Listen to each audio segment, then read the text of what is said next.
acknowledge it. If you have it, ain't no big deal. Ain't nothing wrong with it. We know people who were crackheads before, and today they're sitting in the pulpit preaching to millions of people. Right? Acknowledge it, and then let's move forward. So tell somebody what you got, Raquel. Well, in addition to that, just take an ID, like journal like your self-limiting beliefs, because your self-limiting beliefs, and then when you're writing down your self-limiting beliefs, write down what that's got you. Like, what's the reward in believing in that? So sometimes people's self-limiting beliefs is, I can't do something because I'm an African American female. That's bull crap, right? But instead, you attach yourself to that.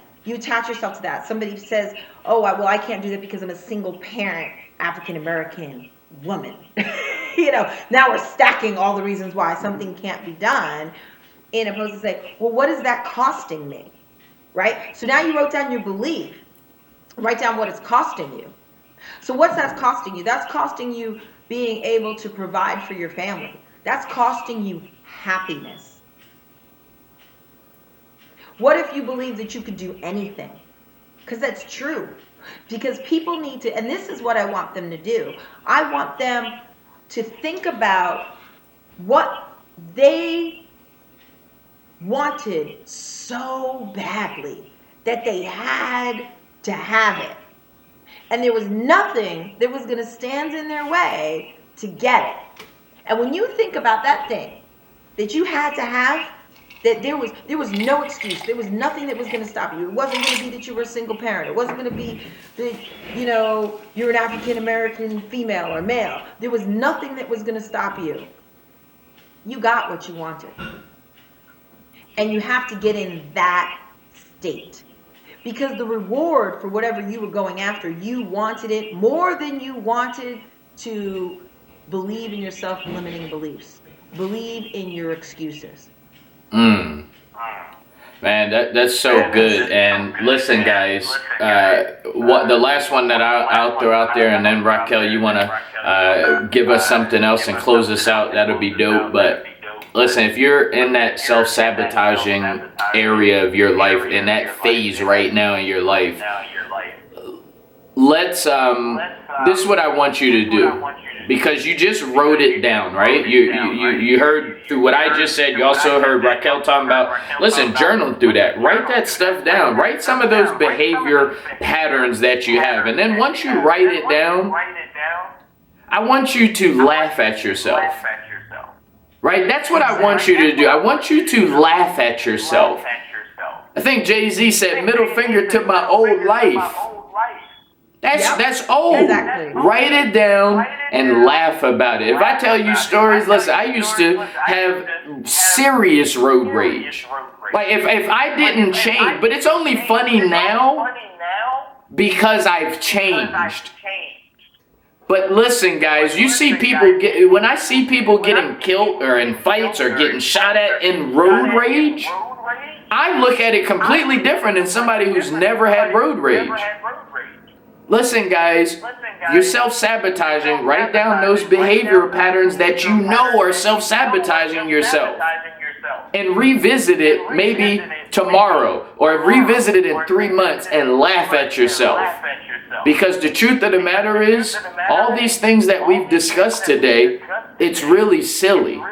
Right? It's time for us as adults to really act like adults.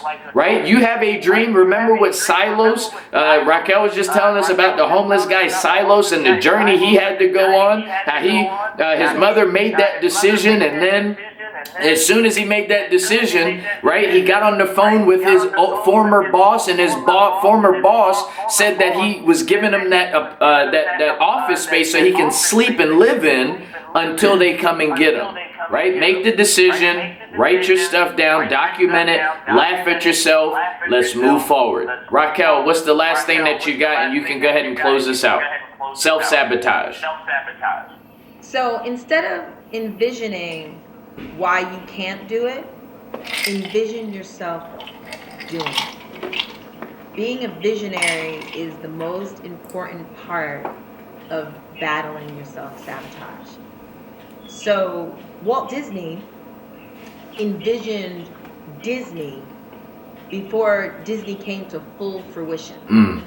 And one day they were interviewing Walt Disney's brother, and he said, wouldn't it be great if Walt Disney was alive so he could see this?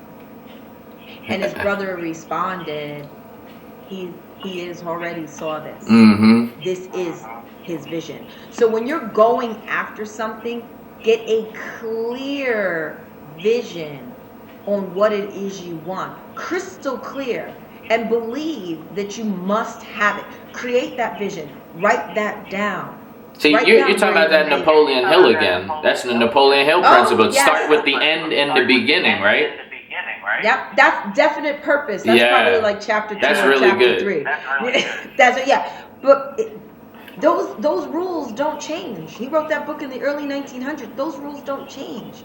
Create the vision. Listen, I ended up in Las Vegas because I created the vision. I came here in 2001 for my first time, and I was like, when I come here, I'm going to be retired.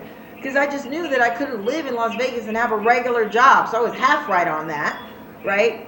But I do what I love, so it's not work. And I have my own business. So I got here like 20 plus years early. I saw this. When I went shopping and looking for a place to live, I was like, I must have a pool with a spa. And then the realtor tried to convince me that I could only have a pool or a spa, not both. And I thought, girlfriend, And we saw stuff, and the stuff was falling off the market. And I told her, I said, no, I'm going to have what I want. And I was focused. And she told me I wasn't going to have what I want. So then I found something that came on the market the night before I was leaving. And she wouldn't take me to see it because she felt like I could come back. And I was like, no. I told myself that when I came on this trip, I was going to find the house. And she wouldn't take me, so I called somebody else. And they took me. And they got the house. That's awesome.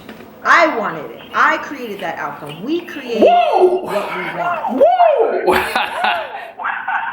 That's actually really good. All right, so we got to get up out of here, Raquel. We have to. Yes, we do. We have to get up out of here. Fun. But the last to-do thing, guys, connect with Be Sharper Now on Instagram. Connect with Billionaire Brown online on Instagram. Connect with us on Facebook, right? Send us DMs. Yes. You respond to your messages, don't you?